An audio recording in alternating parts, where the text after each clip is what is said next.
제가 기도하고 시작하겠습니다. 제가 떨려서 기도해야 될 것 같아요. 기도하겠습니다. 하나님, 이 시간들을 통하여서 우리에게 말씀하여 주시었고, 사울과 사무엘과 다윗의 삶을 봅니다. 그 삶들을 통하여서 하나님이 우리의 인생에 어떻게 일하실지 함께 기대하고 바라보게 하여 주시옵소서. 하나님께서 언제나 우리를 이끄시며 우리를 보호하시는 것 알고 있습니다. 하나님, 그 믿음을 더욱더 확인하며 또한 이것들을 바라보며 하나님 앞으로 나아갈 수 있는 힘을 이 시간을 통하여 우리에게 주옵소서. 감사합니다. 예수님의 이름으로 기도드립니다. 아멘. 네. 예, 사무엘 상하가 여러분도 너무 잘 아실 거예요. 사실은 성경에서 제일 사람들이 재밌게 읽고 재밌는 이야기가 많은 본문이 사무엘 상하에 있는 본문인 것 같습니다.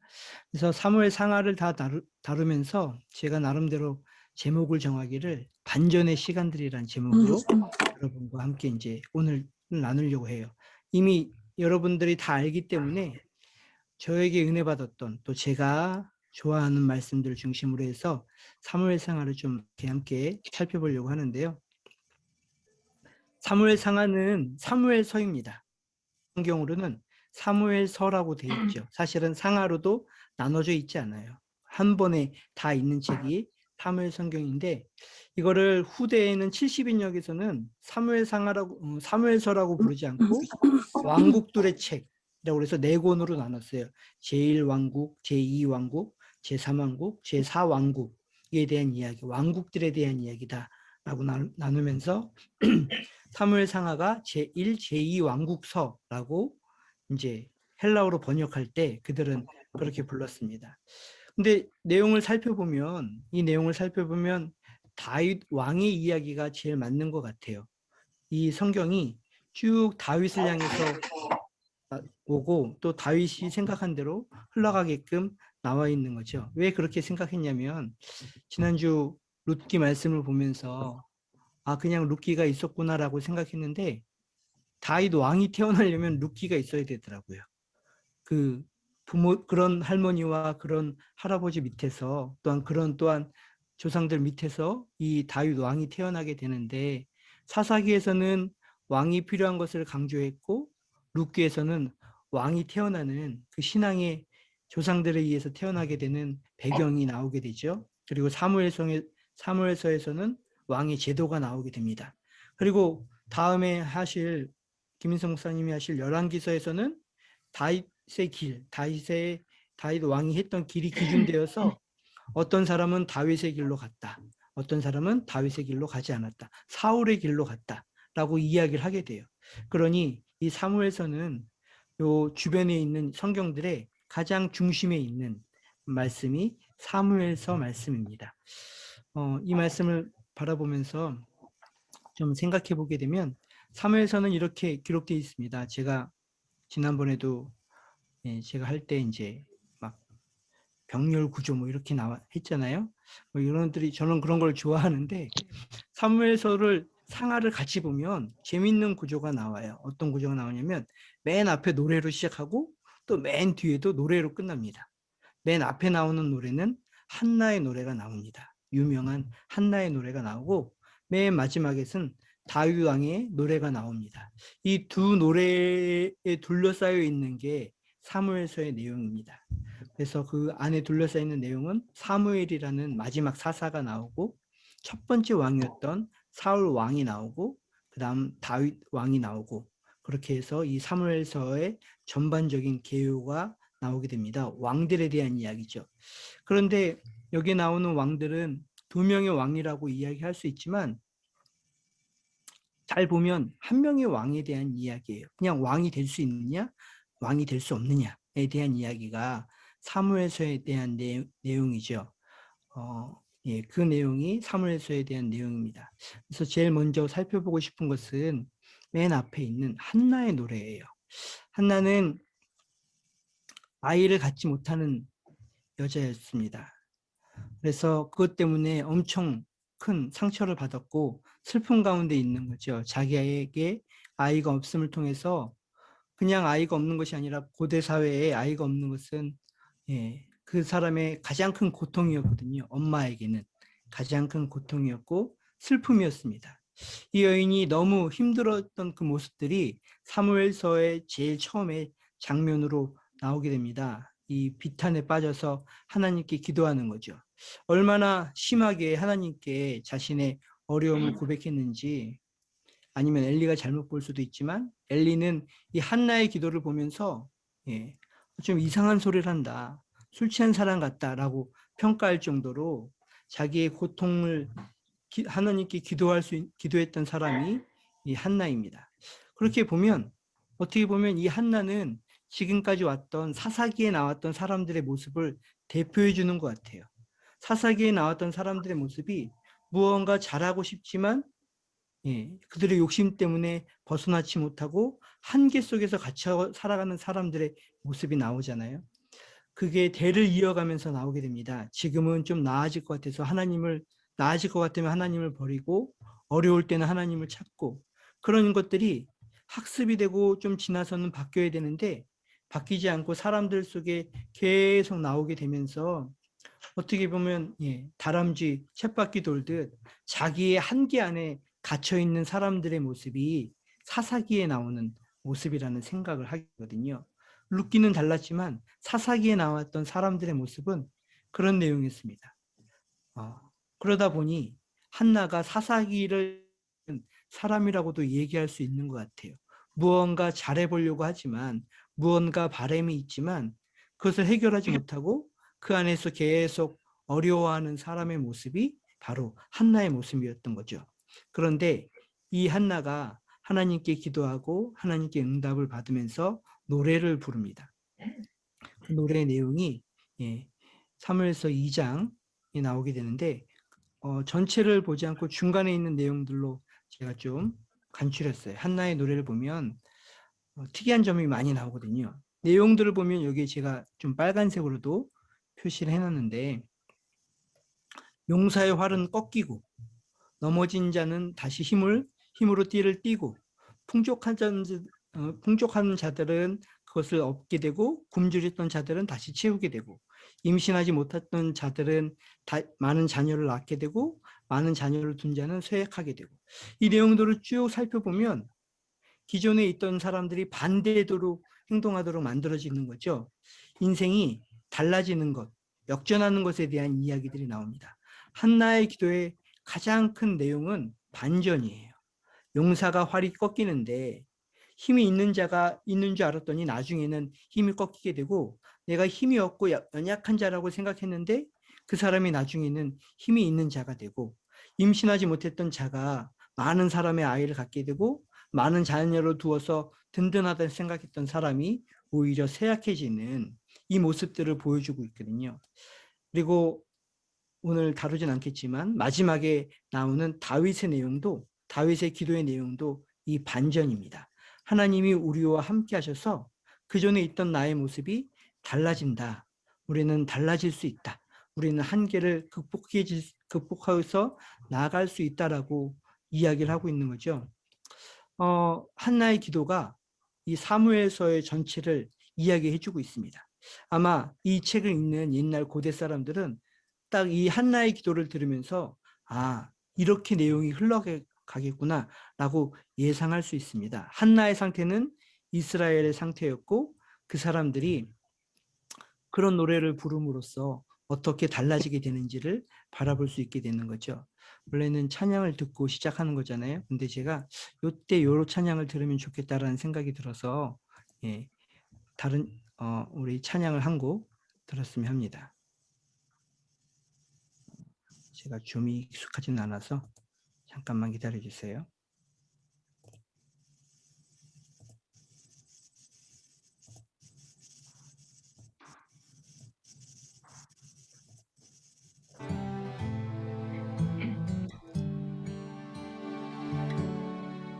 고달픈 삶의 은혜도 무뎌지고 곧 사라질 것에 내 맘 두네. 헛되고 헛된 것들을 바라보며 그 은혜를 놓치며 살았네. 주어진 삶을 묵묵히 살아가며 날 붙드신 주 예수를 보내 사망 가운데 놓여진 나의 삶은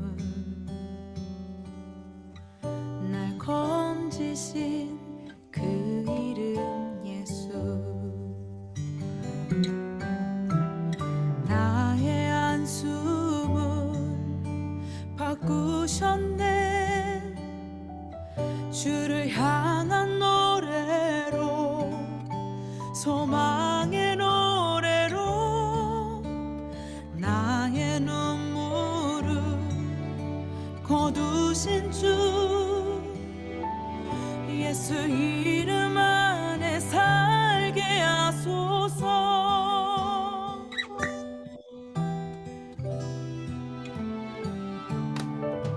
주어진 삶. 예, 여기까지만 듣도록 하겠습니다. 찬양이 좋으시면 주일날 부르시면 됩니다.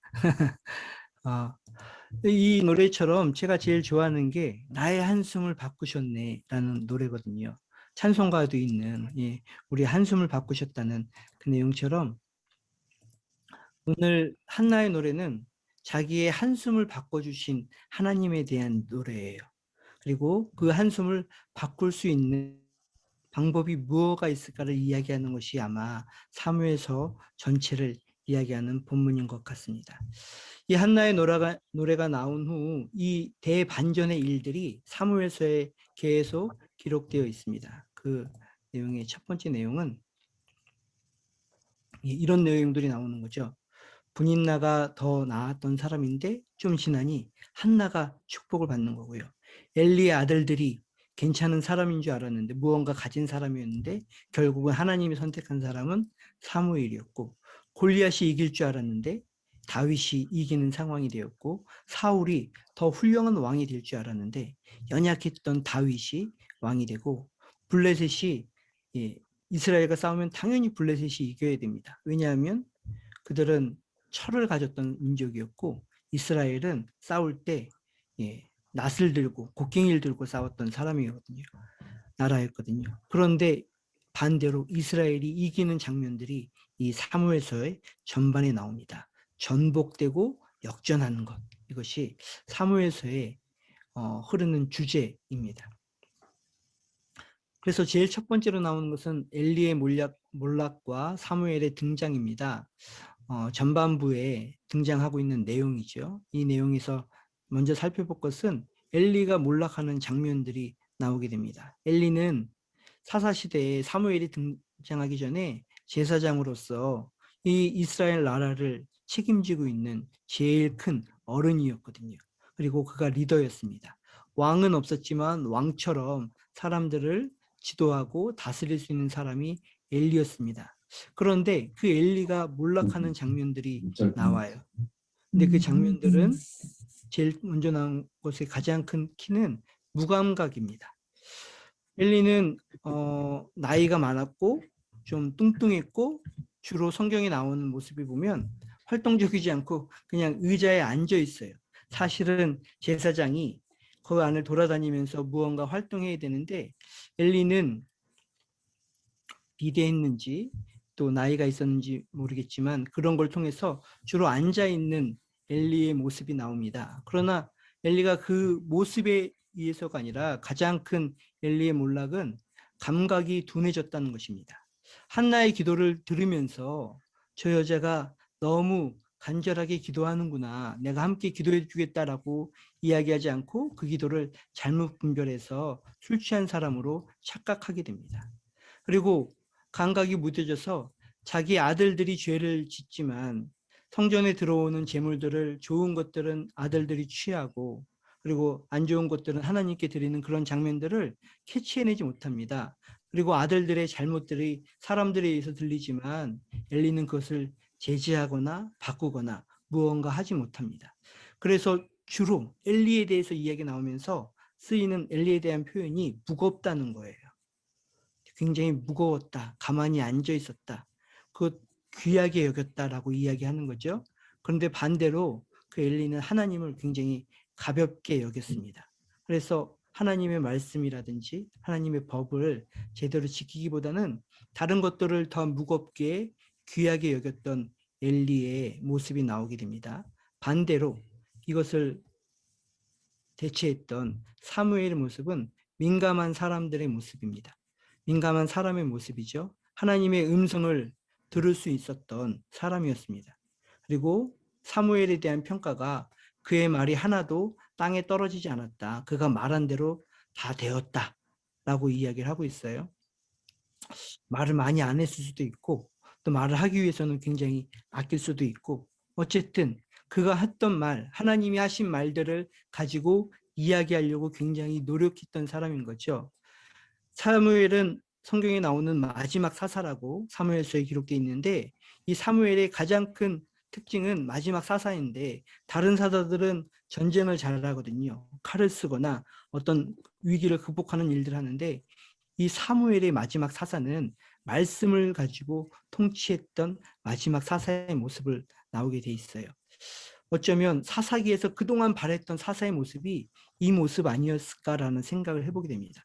말씀을 가지고 그 말씀을 사람들에게 전해줄 수 있는 사사가 사무엘이었습니다. 반대로 엘리는 그 말씀에 대해서 무감각해서 원래 가지고 있던, 원래는 대를 이어서 해야 했던 그 리더의 자리에서 올라가고 정말 아무것도 없어서 비탄에 젖어 있던 그 여인이 기도해서 나왔던 사무엘이 하나님의 사람으로 등장하게 가졌던 것은 엘리의 자녀가 훨씬 많았죠. 그러나 사무엘은 말씀을 가졌던 사람이었습니다. 이 장면이 나오고 나서 우리가 아는 첫 번째 왕이었던 사람들이 요구했던 첫 번째 왕을 세우게 됩니다. 사무엘은 이 왕을 세우면서 이야기하게 됩니다. 이것은 하나님이 원하셨던 왕은 아니다. 너희들이 원해서 너희들이 이방 사람들처럼 왕을 원해서 하나님이 있음에도 불구하고 왕을 원해서 하나님이 할 수 없이 주는 첫 번째 왕이다라고 이야기하면서 사울 왕을 세우게 됩니다. 그리고 사울에게 기대를 했습니다. 하나님이 다스리시는 왕의 모습을 가지고 살 수 있기를 기대하면서 그 왕을 선택합니다. 제가 이 말씀을 보면서 좋아하진 않았어요. 왜냐하면 왕을 선택한 기준이 성경에 너무 황당하잖아요. 키가 큰 사람이었다. 이게 왜 성경에 어떻게 왕을 키로 뽑을지 말이 안 되는데 남보다 어깨가 더 큰 사람이었다라고 나와 있어요. 사울에 왜 뽑았느냐? 뭐 다른 건 나와 있지 않습니다. 사울이 얼마나 겸손했는지 성품이 뭐가 좋았는지는 나오지 않습니다. 정말 이상한 거지만 단지 키가 잘못된 기준 맞습니다. 그러면 저 빼고 모든 사람들이 왕이 돼야 돼요. 그래서 싸움이 날까? 뭐 어쨌든 이상한 조건이지만 사람들이 사울을 왕으로 뽑고 하나님이 왕으로 사울을 선택했지만 키가 큰 그 사람이 나타나자 또 인정을 했어요. 이 사람이 우리를 이끌어갈 리더가 될 것 같다라고 우리가 바랬던 하나님께 요구했던 왕이 이런 사람입니다처럼 이야기하는 모습도 나오게 됩니다. 그러나 또 아무것도 없는 사람이니까 베냐민 지파, 그때는 베냐민 지파가 아주 우수한 지파가 아니었거든요. 그래서 베냐민 지파에 있는 사람이 뽑히게 되니까 다른 사람들도 싫어했습니다. 그런데 사울 왕이 멋있게 그들이 암몬이 그들을 공격하고 그 백성들을 이스라엘 사람들을 공격하자 왕으로서 싸움을 나갑니다. 사람들이 싸움에 나가지 못한다고 이야기할 때 왕의 깃발을 들고 사람들을 모이게 하고 암몬과의 싸움에서 나가서 승리를 하게 됩니다. 그것뿐만 아니라 그동안은 블레셋이 항상 당해왔거든요. 선제 공격을 별로 하지 않았어요. 이스라엘은 사사 이후로는 여호수아 때는 선제 공격을 하면서 땅을 차지했지만 사사기 이후로는 주로 당하는 스타일이 이스라엘의 모습이었습니다. 그런데 블레셋에게 나아가 싸움을 하고 승리를 하는 것이 사울의 모습이었습니다. 여기까지는 사울이 정말로 잘한 모습을 보여주게 되는 거죠. 그러나 몰락하게 됩니다. 사무엘상 16장부터 31장까지는 사울 왕이 어떻게 몰락해 가는가를 보여주는 장면들이 나오면서 주로 나왔던 이야기가 첫 번째로는 전반부에 나오게 됩니다. 16장 전반부에 나오면서 희생 제사를 주관하게 되는 거죠. 블레셋과의 작은 전투에서는 이기게 됐는데 그러자 블레셋이 군대를 이끌고 더 큰 전투를 하려고 내려오게 됩니다. 그러니 사울 왕이 급해졌어요. 그리고 사람들이 이야기합니다. 암몬과도 싸워서 이기고 블레셋과도 싸워서 이기니 우리가 이제 선제 공격을 또 해서 이 블레셋 사람들을 이깁시다라고 이야기를 하게 되는 거죠. 서로 대체해가고 있는 상황 가운데 그들이 해왔던 전통대로 싸움을 하기 전에, 전쟁을 하기 전에 하나님께 예배를 드리고 이 싸움의 주관자가 하나님을 고백하는 것이 그들에게 필요했는데 사울 왕이 사무엘을 기다리지 못합니다. 기다리지 못하는 이유는 백성들이 자꾸 뭐라고 해서 그러는 거죠. 왜냐하면 전쟁을 하지 못하고 우리가 선제 공격을 하지 못하면 우리는 이길 가능성이 없다. 사람들이 이야기하고 그래서 나는 떠나겠다. 떠나는 사람들을 보니까 사울 왕이 급해졌습니다. 그래서 사무엘 대신 자기가 예배를 드리고 전쟁을 시작하려고 합니다. 사무엘이 조금 늦게 왔으니 사울은 급해져서 자기가 제사를 드리게 되는 거죠. 그런데 이것이 아무것도 아니라고 생각했지만 사실은 사울의 모습이 그 안에 나타나는 모습이었거든요. 왜냐하면 이 전쟁이 자기가 해서 이긴 줄 알았어요. 자기가 키가 커서 암몬과 용감하게 싸워서 블레셋에게 나아가서 자기 용기로 자기의 능력으로 자기의 힘으로 알았던 거죠. 그래서 그렇게 이기다 보니 이 싸움의 능력이 자기에게 있는 줄 알았던 것 같습니다. 그러니 당연히 희생제사를 빨리 드려야죠. 왜냐하면 사람도 적은 이스라엘이 높은 곳에서 공격하려면 언덕에서 빨리 매복을 하고 싸울 준비를 하고 있었거든요. 그런데 사무엘이 늦게 오니까 그게 들킬까 봐 사울 왕은 두려웠습니다. 그래서 그 일들을 하게 된 거죠. 사울 왕의 요때부터 나오는 모습은 두려움입니다. 자신의 욕망과 두려움, 불안이 그의 왕의 모습을 주로 지배하는 모습이 나오게 됩니다. 사람들이 하나님의 목소리를 듣는 대신 그는 양과 소의 소리를 들어요. 이게 무슨 말이냐면 사무엘상 15장에서는 또 이야기하기를 전리품을 취하기 위해서 전쟁하는 거예요. 배고픔을 그리고 무언가를 얻기 위해서 전쟁하고 하나님께 예배드리기보다는 하나님의 전쟁으로 소개하기보다는 양과 소를 얻을 수 있는 사람들 그리고 백성들이 이야기하는 그 소리에 대한 관심들을 갖게 되고 그 소리를 듣게 되는 거죠. 그래서 인정받는 것처럼 보였지만 사울을 잘 살펴보면 불안한 상태로 계속 인생을 살아가게 됩니다. 블레셋이 사실 이때 쉽게 깨어지는 게 아니거든요. 단순히 한 번 전쟁에 이긴 겁니다. 그리고 요 뒤에는 우리가 잘 아는 골리앗이 나와서 다시 한번 전쟁을 또 치르게 되거든요. 그런데 이때의 모습을 통해서 사울의 전반적인 인생은 블레셋이 쳐들어오면 어떡하지? 라는 걱정과 내가 왕이 안 되고 다른 사람이 왕이 되면 어떡하지라는 그 걱정과 나의 아들로 왕권이 이어지지 않고 다른 사람에게 왕권이 이어지면 어떡하지라는 그 불안한 마음을 가지고 나아가게 돼요. 왕으로서 살아갔던 그의 삶이 어쩌면 무언가 왕으로서의 일을 하기보다는 왕이 됨으로 느꼈던 그 불안함을 해소하기 위해서 살아가는 모습이 나오게 되거든요. 그것이 사울이 몰락하는 장면의 가장 큰 장면입니다. 어떻게 보면 우리 모습과도 여기서 비교할 수 있는 것 같아요. 사울 왕을 보면서 저와 많이 닮았다는 생각을 하거든요. 키는 안 크지만 저도 무언가를 하려고 하고 했던 그런 사람들의 모습에서 내 안에 있는 가장 큰 동기가 뭘까라는 생각을 보면 다른 사람의 인정과 아니면 불안한 마음을 해소하는 이것에 때문에 살아가는 것 같아요. 그러기 위해서 어떨 때는 희생제사를 다른 방식으로 먼저 드리는 거 하게 되는 거죠. 그리고 다른 소리가 제 귀에 더 많이 듣게 되는 거죠. 여러 가지 소리를 들으면 똑똑한 줄 알고 그게 맞는 줄 알고 이야기하게 되는 거예요. 대신 하나님의 소리가 작아지게 되면 우리 모두도 누구나도 사울처럼 그렇게 될 수밖에 없지 않나라는 생각을 해보게 됩니다. 어쨌든 하나님이 기대하고 세웠던 사울은 하나님의 왕으로서 실패하는 장면이 사무엘상의 전반부 사무엘상에 기록되어 있는 내용이었습니다. 왕으로서 무언가 만들어가는 사람이 아니라 왕으로서 끌려가는 사람이 되는 거예요. 가졌지만 불안해했고 누렸지만 쓸 수 없는 사람이 되는 것.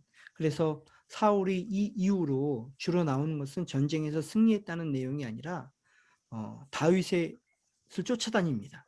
다윗을 어디 있는지를 쫓아다니고 다윗을 죽이는 것을 인생의 가장 큰 목표로 세우게 돼요. 왜냐하면 그게 가장 불안했으니까요. 사람들이 다윗을 좋아하는 것도 싫어했고 그래서 다윗을 없애는 것이 사울이 왕이 되어서 하는 가장 큰 몰락하면서 했던 일들이었습니다. 이 사울이 이제 몰락하게 되고 이제 사무엘상에서는 사울이 죽게 되고요. 이 장면과 함께 다윗이 나오게 됩니다. 다윗과 골리앗이라는 우리가 잘 아는 장면이 나오게 되는 거죠. 이 그림에처럼 위에 있는 오른쪽에 있는 사람은 골리앗이고 이 밑에 있는 어린아이는 다윗입니다. 전쟁을 하면 누가 이길까요? 당연히 골리앗이 창이 크잖아요. 이렇게 볼 수도 있어요. 근데 어떤 사람이 말콤 글래드라는 사람이 재밌는 얘기를 했더라고요. 이 그림을 보면서 자기는 다윗이 이길 거라는 걸 확신했대요. 이제 그 사람이 신앙이 있는지 없는지 모르겠지만 1만 시간의 법칙을 썼던 그 사람이 이걸 분석하면서 뭐라고 썼냐면 골리앗은 창을 들었으니까 접근해서 싸워야 했고 다윗은 돌물매를 들었으니까 멀리서 쏠 수 있다는 거예요. 당연히 창이 있지만 총이 이긴다는 거죠. 그런 신박한 논리를 하는 거죠. 그리고 골리앗은 컸기 때문에 맞힐 때도 많았다라고 이야기를 하는 거예요. 그래서 골리앗은 얘기를 해요. 싸우려면 다윗에게 항상 가까이 와라고 이야기를 해요. 싸워보자 하면서 앞으로 자꾸 나오고 가까이 오라고 이야기해요. 근데 다윗은 가까이 안 가요. 그리고 자기가 가지고 있던 물맷돌로 멀리서 쏴서 정통으로 이마를 맞춰서 한 번에 이기게 되죠. 그러니 지금 보면 당연하잖아요. 총 가진 사람이 이기지 칼 가진 사람이 싸우는 것과 총 가진 사람이 싸울 때는 말콤 글래드는 그래서 당연히 다윗이 이길 줄 알았다라고 거기에 기록해 놓고 있어. 이런 해석도 있구나라는 생각도 해봤는데 여러분은 어떻게 생각하세요? 다윗과 골리앗이 싸울 때 하나님의 마음에 합당한 왕이었다고 평가하는 그 다윗의 가장 기본적인 조건이 무엇이었을까? 하나님이 무엇을 다윗을 보면서 하나님의 마음에 합당한 왕이라고 표현했을까라고 생각할 때 제가 보는 첫 번째 장면은 바로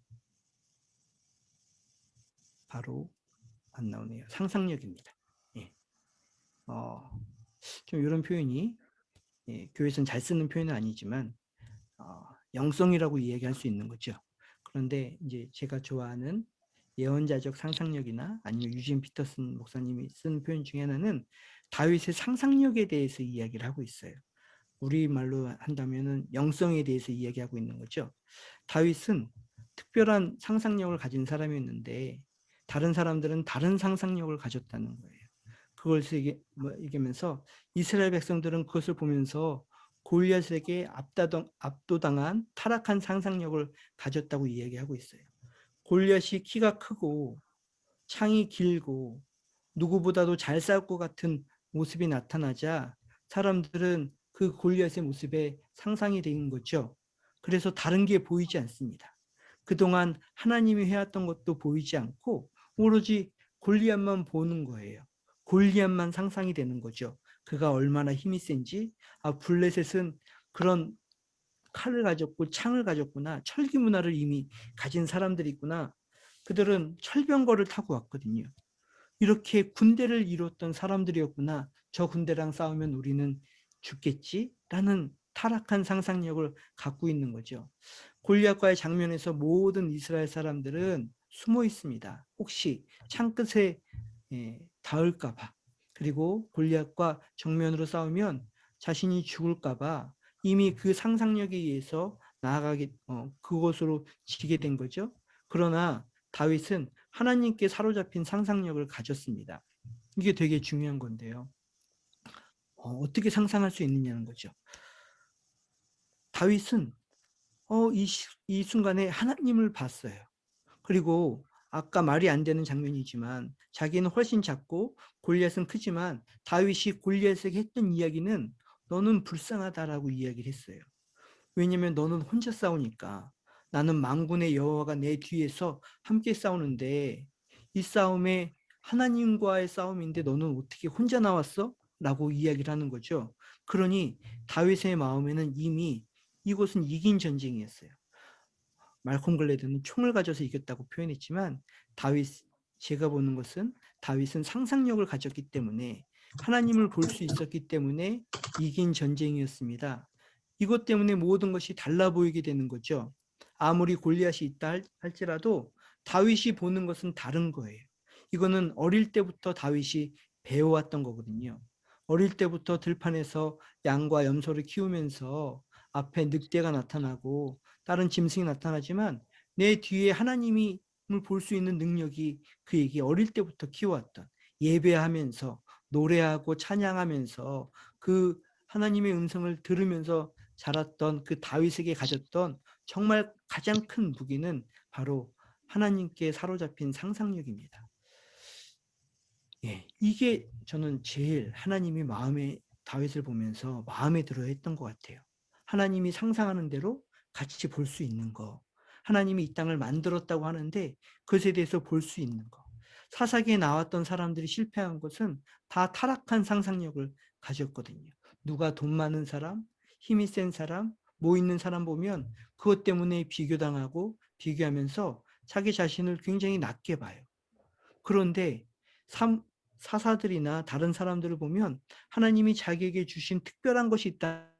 크게 보고 그것을 가지고 전쟁에서 승리하는 거죠.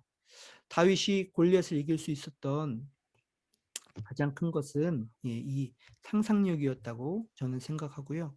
그리고 이 말씀이 그래서 좋습니다. 이럴 수 있을 때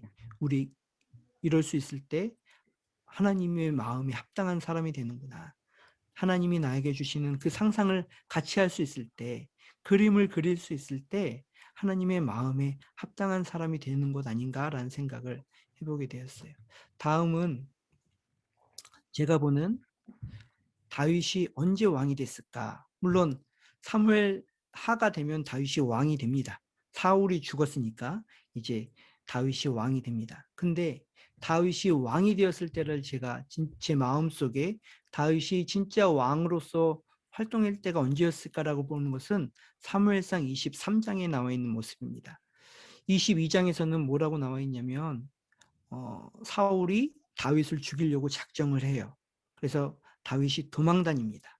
그래서 말이 안 되는 건데 어디로 피신하냐면 블레셋으로 도망가요. 다윗이. 골리앗을 이겼던 그 다윗이 골리앗이 살았던 그 블레셋으로 도망갑니다. 사울이 죽이려고 하니까. 도망가죠. 근데 그 도망가면 사람들이 다 알잖아요. 그 당시에 제일 유명했던 사람이 다윗이니까. 저자가 골리앗을 죽였던 다윗이야 라고 블레셋 사람들이 보면 바로 죽일 거잖아요. 그런데도 그걸 알면서도 블레셋으로 들어갑니다. 그리고 나서는 거기서 무엇을 하냐면 신박한 방법인데 미친 척을 합니다. 막 침을 흘리고 헛소리를 하고 막 해요. 그래서 블레셋 사람들이 다윗을 죽이느니 그런 골리앗을 죽였던 다윗이 지금은 미친놈이 됐어라고 얘기하는 것이 훨씬 더 자기들한테 기분 좋으니까 다윗을 그 나라에 살게 해주면서 계속 놀림을 당하게 만드는 거죠. 그런 일을 할 정도로 다윗이 위험한 상태에 있었습니다. 그러면서 몰래 이스라엘 남쪽에다가 아둘람이라는 곳에 사람들을 모이게 해서 사람들과 함께 공동체를 지내면서 무언가를 준비하는 모습을 보이고 있었거든요. 그런데 사무엘상 23장에 사람들에게 나타나서 이야기합니다. 제가 한번 읽어볼게요. 사람들이 다윗에게 전하여 이르되 보소서 블레셋 사람이 그일라를 쳐서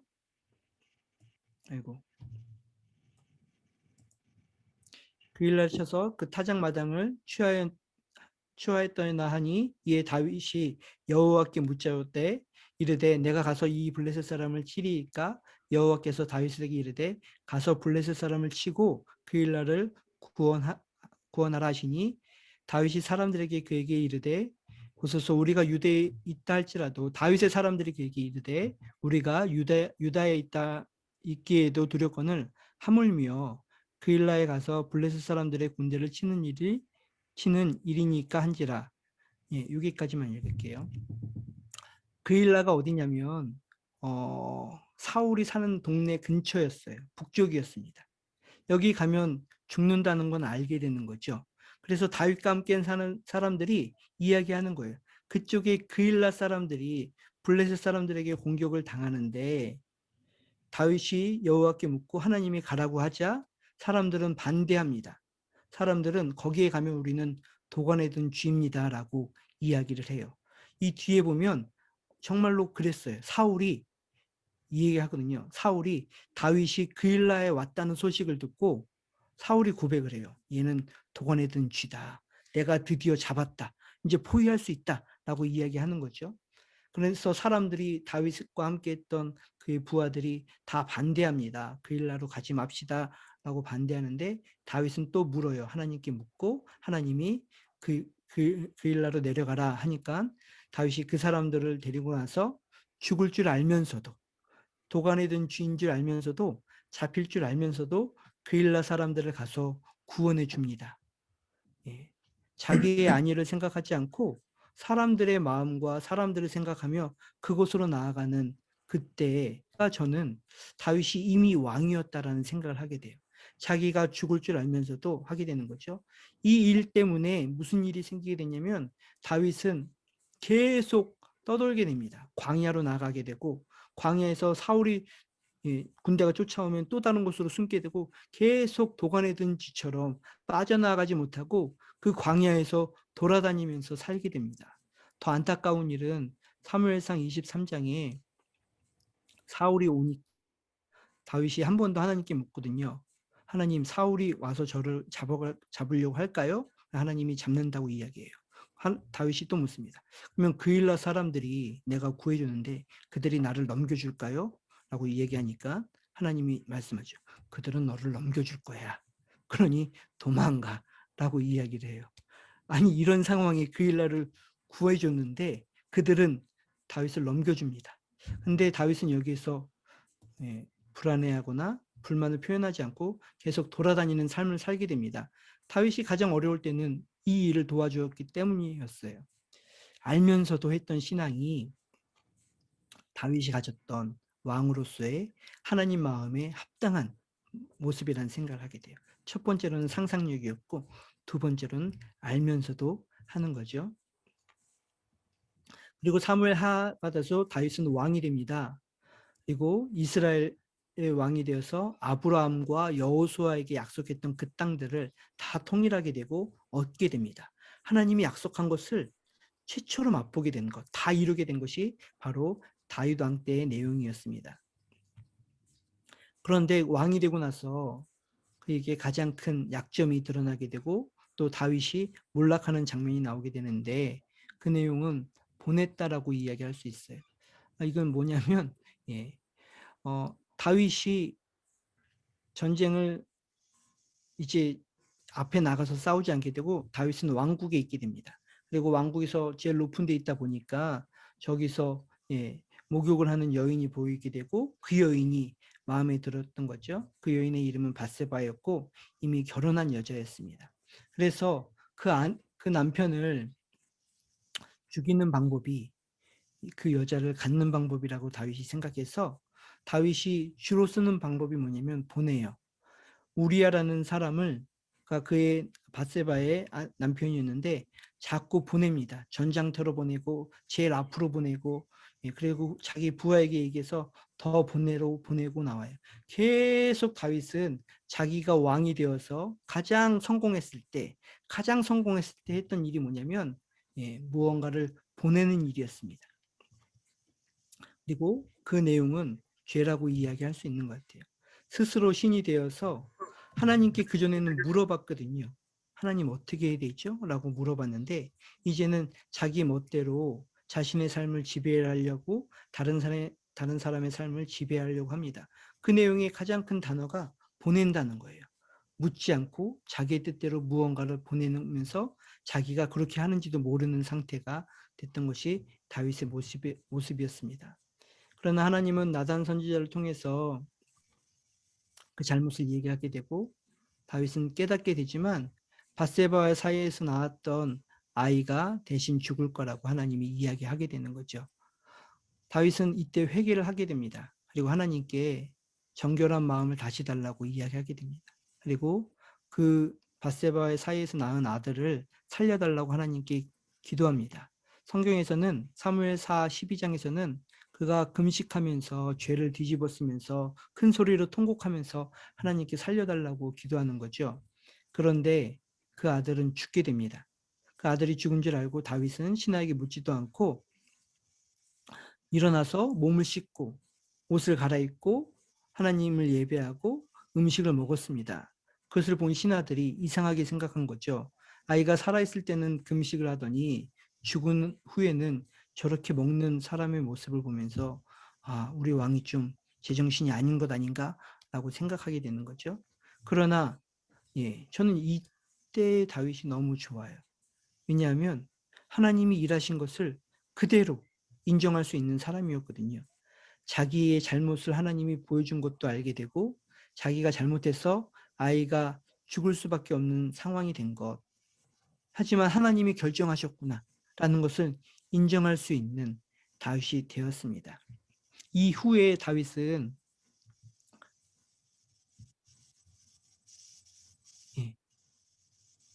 다윗이 원래 사람으로 돌아갈 수 있는 가장 근본적인 방법은 원래 하나님이 기대했던, 그리고 김인승 목사님이 사사기, 룻기, 결론이 뭡니까? 우리에게 물어봤을 때 주제가 뭐냐면 항상 사람이거든요.